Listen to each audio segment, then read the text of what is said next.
इस दुनिया की कोई हकीकत नहीं है। वमल हयातुद दुनिया इल्ला मताउल गुरूर, ये दुनिया धोखे का सामान है, बहुत धोखेबाज है दुनिया।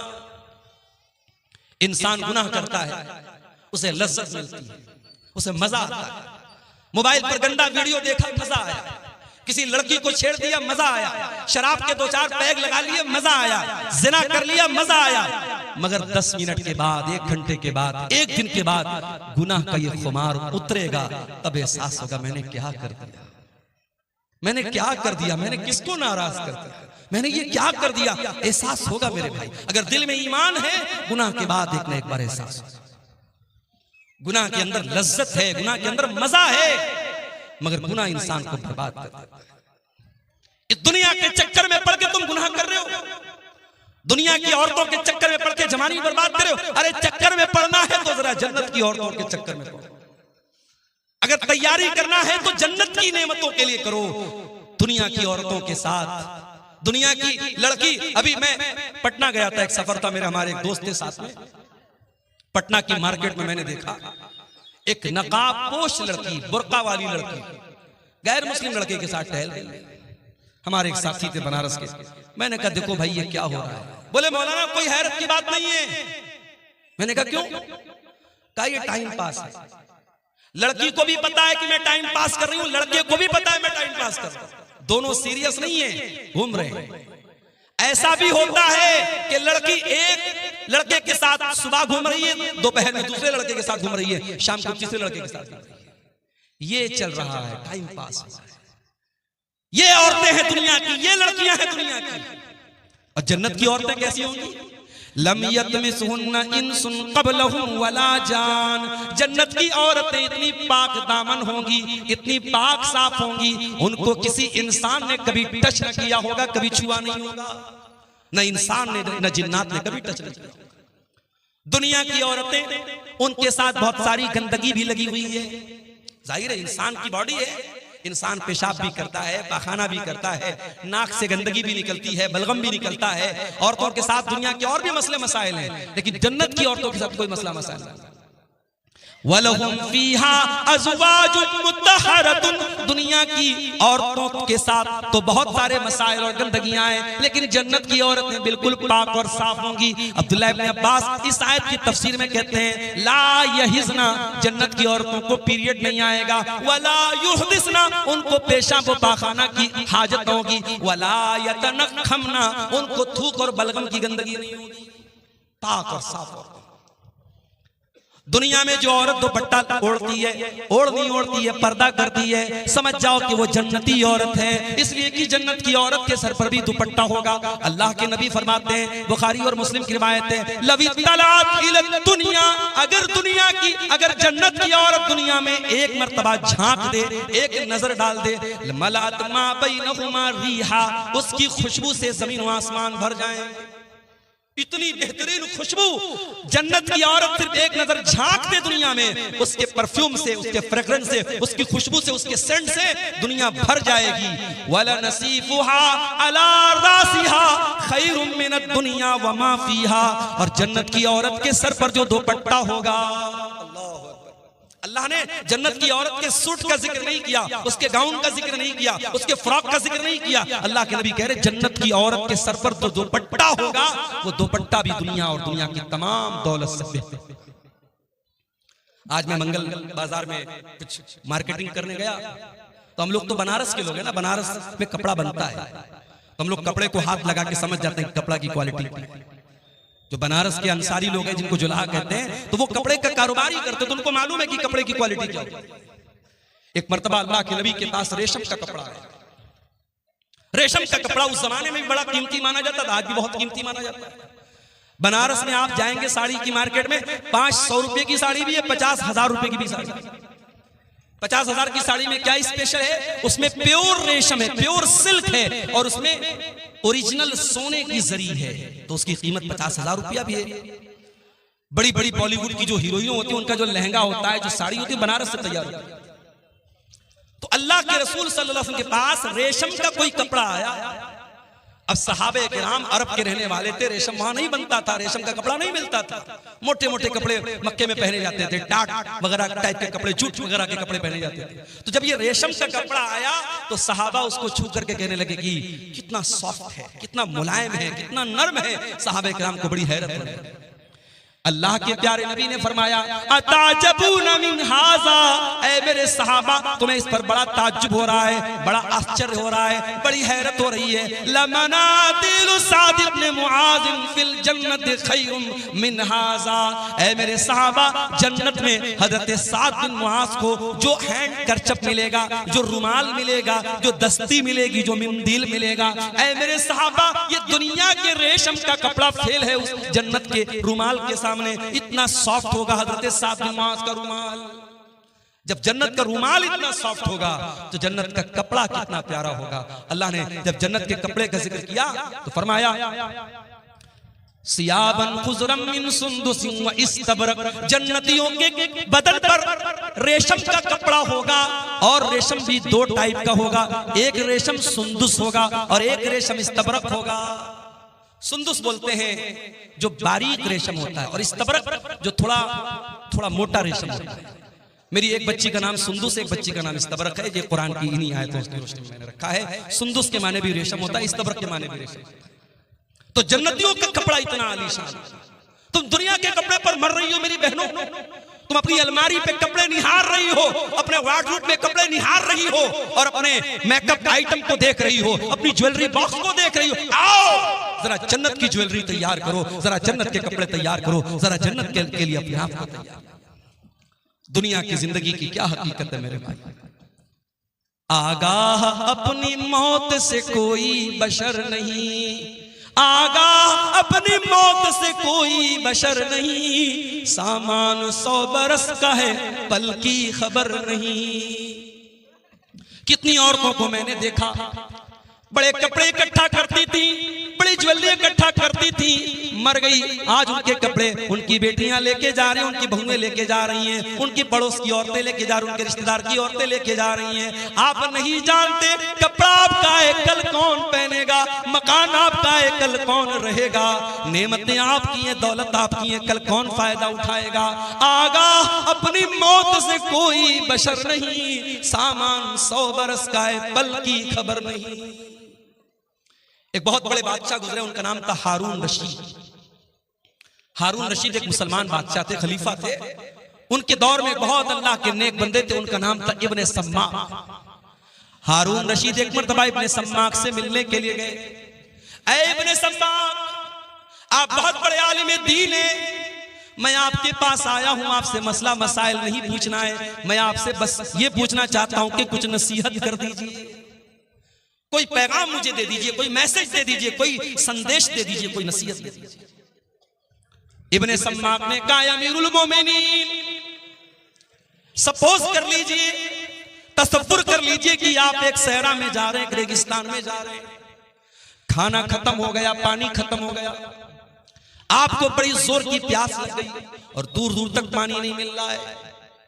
आप जैसे जैसे आगे बढ़ रहे हैं आपका गला सूख करके कांटा हो रहा है और प्यास से आपका बुरा हाल हो रहा है। इतने में एक आदमी आता है और उसके पास एक प्याला पानी है।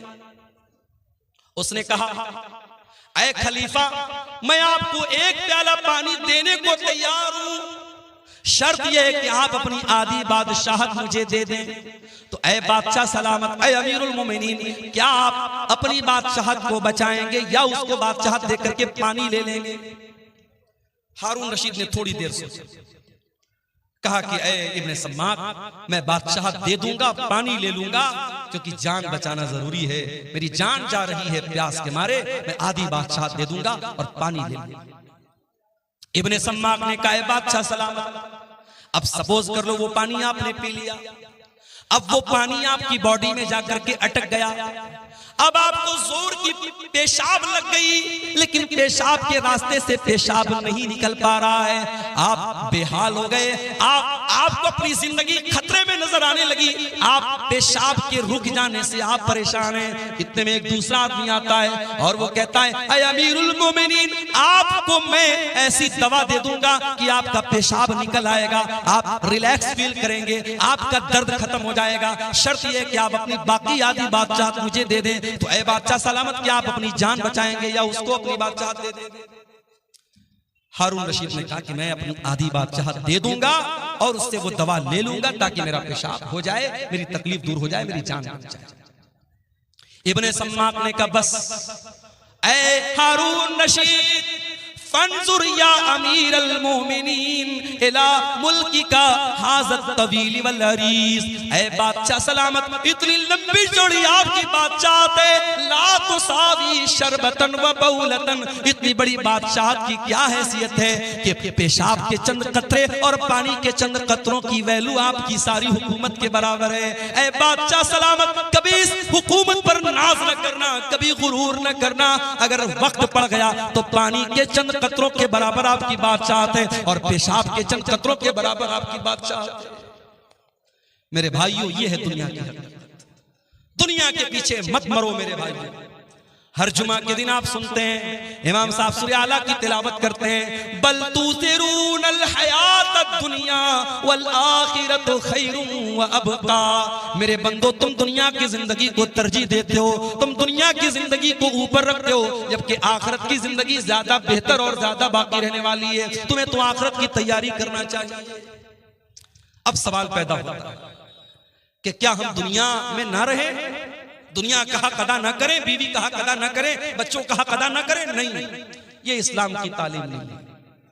हमें दुनिया में रहना है, हमें बीवी का हक भी अदा करना है, हमें बच्चों का हक भी अदा करना है, हमें माँ बाप का हक भी अदा करना है, लेकिन हमें दिल नहीं लगाना है दुनिया से। जगह जी लगाने की दुनिया नहीं है, ये इबरत की जा है, तमाशा नहीं है। दिल लगाओ तो जन्नत से लगाओ, दिल लगाओ तो आखिरत से लगाओ। दुनिया दिल लगाने का ठिकाना नहीं है। दुनिया में कैसे रहना है? अल्लाह के प्यारे नबी अब्दुल्लाह इब्ने उमर का कंधा पकड़ करके कहते हैं, कुन फिद दुनिया का गरीब। ऐ अब्दुल्ला, दुनिया में ऐसे जिंदगी गुजारो जैसे परदेसी जिंदगी गुजारता है। बिहार के बहुत सारे लोग बंबई में रहते हैं, बंबई में दंगा हो जाता है, फसाद हो जाता है, तो बंबई में जो बिहार का रहने वाला, यूपी का रहने वाला, बंगाल का रहने वाला आदमी है, वो डर जाता है कि यार मेरा तो यहाँ कोई नहीं, ये तो परदेश है, मेरा गांव नहीं है, मेरा इलाका नहीं है, मेरा क्या होगा? वो रहता है बंबई में, कमाता है बंबई में, खाता है बंबई में, मगर उसे अपना असल वतन याद रहता है। वो कटिहार के फला गांव का रहने वाला है, वो गांव से याद रहता है। अल्लाह के नबी फरमाते हैं, तुम दुनिया में इस तरीके से जिंदगी गुजारो जैसे कोई अजनबी, कोई परदेसी जिंदगी गुजारता है। औ आबिरु सबील, या ऐसे जिंदगी गुजारो जैसे कोई मुसाफिर जिंदगी गुजारता है। मुझे कल कटिहार से निकलना है, इंटरसिटी पकड़ना है, इंटरसिटी पटना जा रही है, रास्ते में बेगूसराय भी आ रहा है, रास्ते में मानसी भी आ रहा है, रास्ते में महेश खुंड भी आ रहा है, रास्ते में बरौनी भी आ रहा है। मुझे भूख लगेगी, मैं उतर करके चिप्स ले लूंगा, मैं बिस्किट ले लूंगा, मैं नमकीन ले लूंगा, मगर मुझे मालूम है मुझे पटना तक जाना है, मेरी मंजिल पटना है, मेरी मंजिल बनारस है। मैं जा करके ठहरूंगा अपनी मंजिल पर, मैं जा करके रुकूंगा अपनी मंजिल पर। मैं बीच के स्टेशनों से फायदा तो उठा सकता हूं, मगर मेरा टारगेट मेरी मंजिल होगी, मेरा मकसद मेरी मंजिल होगी। अल्लाह के नबी कह रहे हैं, दुनिया में ऐसे जिंदगी गुजारो जैसे मुसाफिर जिंदगी गुजारता है। और सहाबे किराम हमारी तरह रात में 2-2, 3-3 बजे तक तकरीर नहीं सुनते। नबी ने इतनी हदीस बयान की, अब्दुल्लाह इब्ने उमर ने सुन लिया। अब अब्दुल्लाह इब्ने उमर खुद कहते हैं, ओ लोगो कान खोल करके सुन लो, इज़ा अस्बहत फला तंतज़िरिल मसा, जब सुबह हो जाए तो शाम का वेट न करो, शाम की प्रतीक्षा न करो, शाम का इंतजार न करो। शाम हो जाए तो सुबह का इंतजार न करो। ओ मेरी प्यारी माओ बहनों, ओ मेरे प्यारे नौजवान साथियों, जाओ जरा बिस्तर पे सोने के पहले ये हदीस याद कर लेना, ये सोच करके बिस्तर पे जाना, आय अल्लाह, अगर आज की रात मेरी जिंदगी की आखिरी रात हो गई। अय अल्लाह सारे अमाल तो गुनाहों से भरे हैं, सारा रजिस्टर तो गुनाहों से भरा है। अय अल्लाह अगर इसी हाल में तेरे पास चला गया, अय अल्लाह तो इसी हाल में तेरे पास में चली गई, अय अल्लाह मेरा क्या बनेगा, मेरा क्या हाल बनेगा। मेरे प्यारे साथियों, जब रात में बिस्तर पे सोने जाया करो तो ये एक बार सोच लिया करो। अल्लाह के हजरत अब्दुल्लाह इब्न उमर कहते हैं, जब शाम हो जाए तो सुबह का इंतजार मत किया करो, और सुबह हो जाए तो शाम का इंतजार मत किया करो। और आगे फरमाते हैं, वखुज़ मिन सिहतिका लिमरदिका, और जब तुम्हारी तंदुरुस्ती मौजूद है तो तुम बीमारी के दिन की तैयारी कर लो, और अपनी जिंदगी में मौत की तैयारी कर लो, मौत की तैयारी कर लो। माशाअल्लाह कटिहार बड़ी तरक्की पर है। मैं आज मार्केट में गया, हमारे कुछ दोस्त लोग भी साथ में थे, कितने बड़े बड़े रेस्टोरेंट बन गए। स्टेशन के सामने एक छोटा सा होटल था, बिस्मिल्लाह होटल। आज गया तो देखा बहुत बड़ा सा रेस्टोरेंट बना है, इसका नाम है तंदूरी महल। बड़े बड़े होटल खुल रहे हैं कटिहार। अभी हैदराबाद में गया था, एक दो महीना पहले मेरा सफर था, कुछ साथियों के साथ रात में निकला। मेरा ख्याल है कि रात के 12 या 1 बज रहे थे। दोस्तों ने कहा चलिए मौलाना आपको चाय पिलाते। मैंने कहा यार 12-1 बज रहा है, चाय मिलेगी? बोले चलिए आप हैदराबाद में। हैदराबाद में चाय की एक बहुत बड़ी दुकान है, नाम नोट कर लो, कभी आना तो चाय पी लेना, नीलोफर होटल। नीलोफर नाम है, लड़की का नाम नहीं बता रहा, होटल का नाम बताओ, नीलोफर। रात के 1 बजे में गया साथियों के साथ। मैं सोचा यार रात का 1 बजा है, 2-4 लोग वहां होंगे। गया तो वो भीड़ है, रश है, मर्दों का, औरतों का, लड़कों का, लड़कियों का, मुसलमानों का इलाका है, मुस्लिम मेजॉरिटी इलाका है, और रश भरा पड़ा है। तो अब हैदराबाद शहर है भाई, खाने पीने का शहर है। अब कटिहार में भी वो चीजें आ रही, पूर्णिया में भी वो चीजें आ रही। तरक्की पर है जमाना, जमाना तरक्की पर तो है मेरे प्यारे साथी। लेकिन ये बात याद रखो, तरक्की का मतलब ये नहीं है कि आप अपने अल्लाह को भूल जाएं। 4 पैसे आ गए, स्टैंडर्ड बन गए, घर में स्टैंडर्ड बना गया, इसका मतलब ये नहीं कि आपके घर की औरतें पर्दा करना बंद कर दें। स्टैंडर्ड बन गए तो कुरान पढ़ना बंद कर दो, ऐसा नहीं है मेरे भाई। कब्र के अंदर यही कुरान आपके काम है। मैं नहीं मना करता तुम अपने बच्चों को मेडिकल की तालीम दो, मैं मना नहीं करता। अपनी बच्चियों को तुम आला तालीम दो, मैं मना नहीं करता। मगर वल्लाह मेरा कलेजा दुखता है जब कटिहार के बड़े बड़े कॉलेजों में मुसलमान लड़की चेहरा खोल करके बेपर्दगी के साथ अपने बॉयफ्रेंड के साथ, अपने बैचमेट के साथ, अपने क्लासमेट के साथ घूम रही है, पार्कों में घूम रही। तो तकलीफ होती है कि ये कौम तालीम हासिल कर रही है, इस कौम की लड़कियां तालीम हासिल कर रही हैं या बेहयाई कर रही हैं, बेपर्दगी।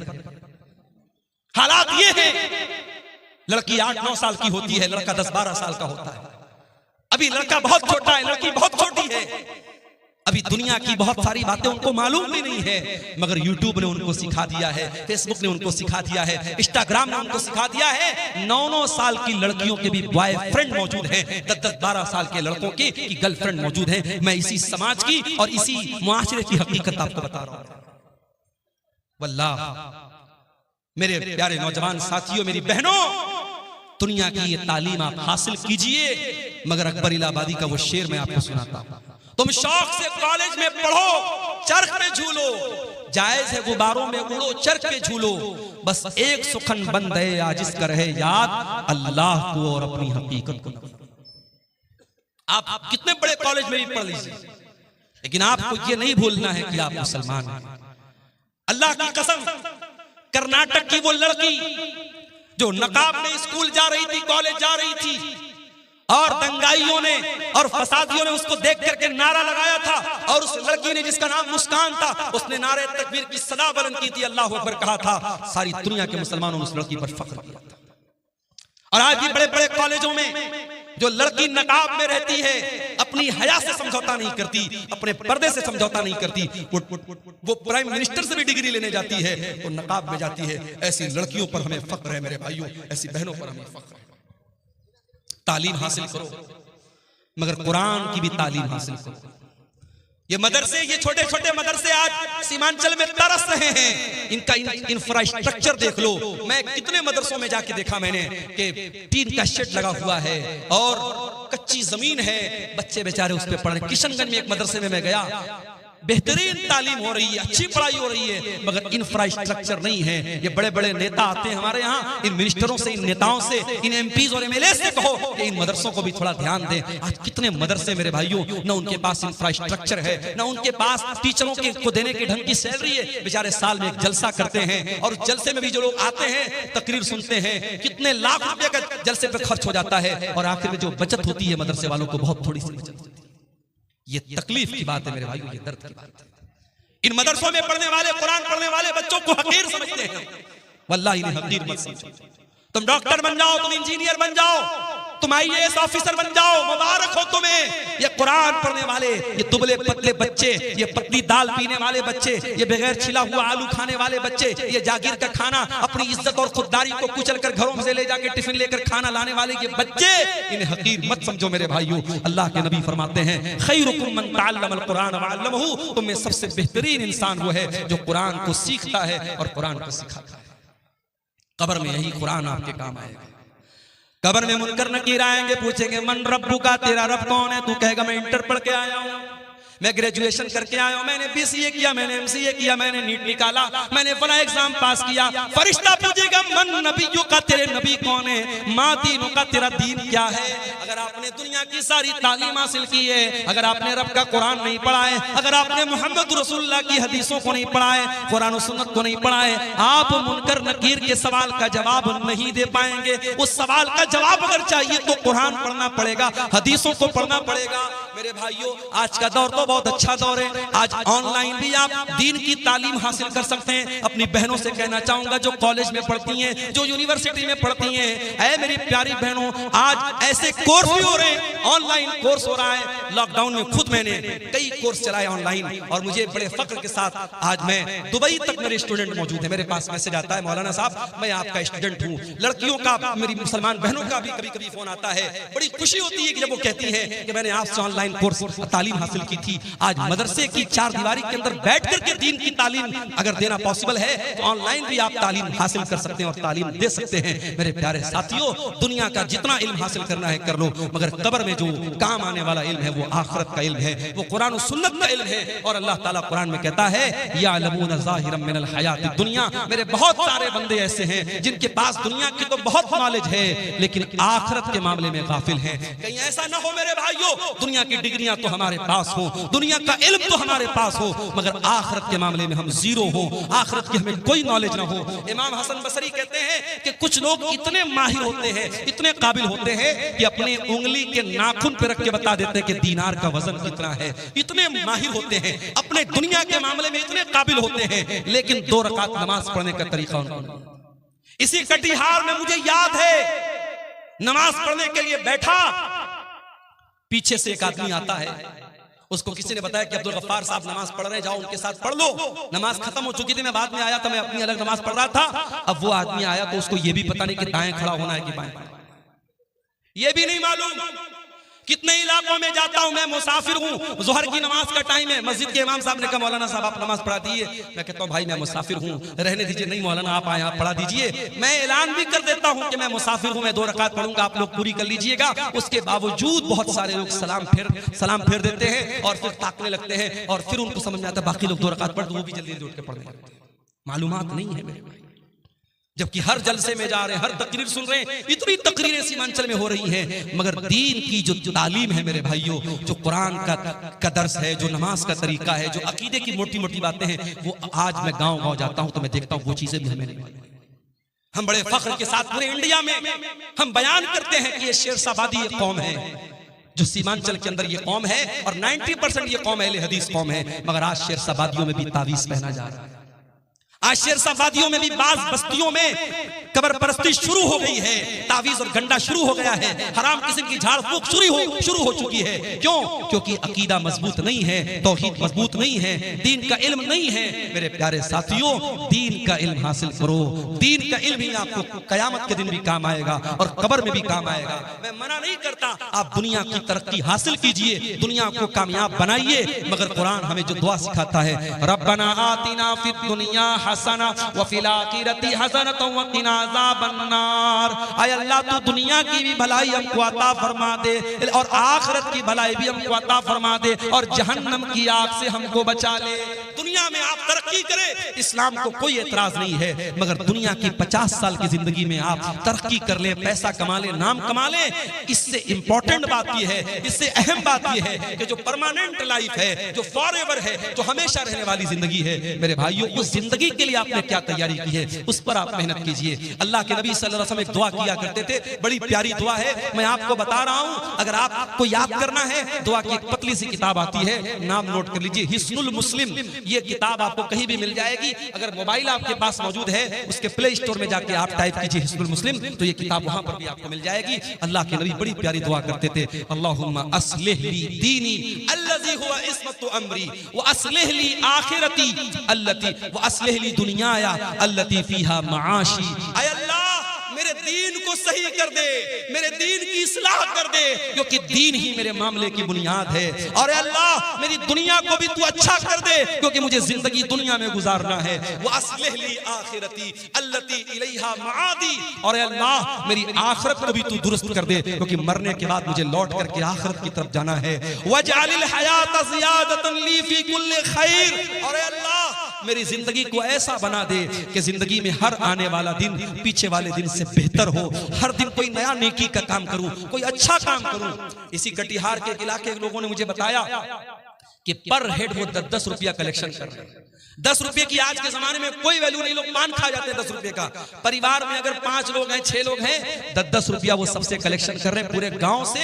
और इस तरीके से 1 साल लोगों ने कलेक्शन किया है। गांव का नाम मुझे याद नहीं है, उस गांव के लोगों ने मुझे बताया, अभी शाम को मुझसे मुलाकात हुई थी, कि हर महीने 40,000 50,000 रुपया कलेक्शन कर रहे हैं। और 1.5 साल में उन्होंने 16-17 लाख रुपया इकट्ठा कर लिया है। एक बड़ा फंड हो गया है। मस्जिद का कोई मसला आ जाए, कब्रिस्तान का कोई मसला आ जाए, 10-10 रुपया कोई भारी भी नहीं पड़ने वाला, हर हफ्ता वो वसूल रहे हैं। और पूरी ट्रांसपेरेंसी के साथ, पूरी पारदर्शिता के साथ बाकायदा एक ग्रुप बनाया है, व्हाट्सएप पर बाकायदा मैसेज में हर हफ्ता बता देते हैं इतना कलेक्शन हुआ, इतना अमाउंट आया है। मेरे प्यारे साथियों, ये मदरसे जो आपके गांव-गांव में मकतब चल रहे हैं, ये साल में जलसा करके छोटे-छोटे बच्चों को ऑटो पर बिठा के जो भीख मांगते हैं हम, उससे तो बेहतर है इस तरीके की कोई हम शक्ल निकालें कि 10-10 रुपया भी अगर हम हर परिवार के हर मेंबर से लें और एक बड़ी रकम इकट्ठा हो जाए, हम अच्छी सैलरी दें और अच्छे उलमा को और अच्छे टीचरों को हम रखें, हमारी कौम के बच्चे कुरान हदीस पढ़े। ये मुझे बड़ा अच्छा लगा, ये करने का काम लगा जो आपके सीमांचल में ये काम किया जा सकता है। मुझे तकलीफ होती है मेरे भाइयों, आज अपने खाने पर, पहनने पर। मुझे इसी शेरशाबादी समाज के लोगों ने बताया कि आज शेरशाबादियों में ऐसे भी गांव हैं जहां शादियों में डीजे बज रहा है। मुसलमान आदमी की शादी है, अहले हदीस की शादी है, शेरशाबादी की शादी है, और शादी में डीजे बज रहा है। बाप भी बेशरम लोगों की तरह नाच रहा है, माँ भी बेशरम लोगों की तरह नाच रही है। ये नाच गाना हो रहा है। मेरे प्यारे साथियों, अल्लाह का अज़ाब नहीं आएगा तो क्या आएगा? यही वो दौर था, अल्लाह के प्यारे नबी ने बताया था कि मेरी उम्मत पर वो दौर आएगा, खस्फुन व कसफुन व मस्खुन। मेरी उम्मत के लोगों को जमीन में धसा दिया जाएगा, मेरी उम्मत के लोगों पर आसमान से पत्थर बरसेंगे, और मेरी उम्मत के लोगों को सुअर और बंदर बना दिया जाएगा। ऐसा दौर आएगा। साहबा ने कहा, अल्लाह के नबी ऐसा दौर कब आएगा? आपने फरमाया, इज़ा ज़हरतिल क़ैनात वल मआज़िफ, जब नाचने गाने वालियां मुसलमानों के घरों में आ जाएंगी, व शुरबतिल खुमूर, और मुसलमान शराब पीने लगेगा। अरे शराब तो बहुत हल्की चीज हो गई। आज आपके कटिहार और किशनगंज की रिपोर्ट मेरे पास मौजूद है। आज गांजा पी रहा है मुसलमान का बच्चा, आज चरस का नशा कर रहा है मुसलमान का बच्चा, आज हीरोइन का नशा कर रहा है मुसलमान का बच्चा। आज ये नशे हमारी कौम को डुबो रहे हैं, हमारी कौम के नौजवानों को बर्बाद कर रहे हैं। मेरे प्यारे साथियों, अल्लाह का अज़ाब अगर आ रहा है तो वजह यही है। मेरे अजीजों, तकरीर कर लेना और करा लेना, जलसे कर लेना, करा लेना, ये कमाल नहीं है। कमाल ये है कि हम अपने आप को जांचें और परखें कि हमारा समाज कल कहां था और आज कहां है। अगर रात भर तकरीर सुनने के बाद भी फजर की नमाज में हमारे पास नमाजी नहीं है, अगर शराब के अड्डों पर कोई कमी नहीं आ रही है, अगर औरतों की बेपर्दगी में कोई कमी नहीं आ रही है, अगर दिल में अल्लाह का डर पैदा नहीं हो रहा है, तो माफ कीजिए, हम फेल हो रहे हैं। हमारी सारी मेहनत बेकार हो रही है। हमें इस पर गौर करने की जरूरत है। इतना बड़ा सरमाया सीमांचल में हजारों जलसे हो रहे हैं, उम्मत का कैपिटल लग रहा है, उम्मत का सरमाया लग रहा है। इन जलसों से हम क्या हासिल कर रहे हैं? हमारी कौम क्या हासिल कर रही है? हम अपने अंदर सुधार कर रहे हैं कि नहीं कर रहे हैं? अपने अंदर परिवर्तन कर रहे हैं कि नहीं है? इस पर हमें गौर करने की जरूरत है। मेरे अजीजों, आज का ये जलसा मस्जिद के लिए जलसा था, मुझसे पहले आपने उलमा की तकरीरें भी सुनी और जो चंदा करने वाले मौलवी थे उनके हाथों पर आपने चंदा दिया। जाते जाते भी मेरी गुजारिश है कि अल्लाह के घर में आप ताउन करके जाइएगा। हमारे यहाँ लोग LIC लेते हैं। LIC का एक नारा है जीवन जिंदगी के साथ भी और जिंदगी के बाद भी। मैं आपको बता दूं कि मस्जिद में आपका 10 रुपया भी लगा है, मस्जिद में आपका 100 रुपया भी लगा है, तो ये LIC की जो पॉलिसी है ना वो तो दुनिया में आपके काम आएगी। वो भी हराम तरीके से पैसा कमा रहे हैं आप, LIC का जो पैसा है, लेकिन ये आप जो पैसा लगाए हैं मस्जिद में ये आपको आखिरत में काम आएगा। अल्लाह के नबी ने कुछ चीजों का जिक्र किया है जो मरने के बाद भी इंसान के काम आती है। उसमें एक चीज क्या है, औ सदक़तिन जारियतिन, ऐसा सदका इंसान करके जाए जो उसके मरने के बाद भी कंटिन्यू जारी रहे। मेरे अजीजों, मस्जिद और मदरसे की इमारत में लगने वाला आपका पैसा सदक़े जारिया है।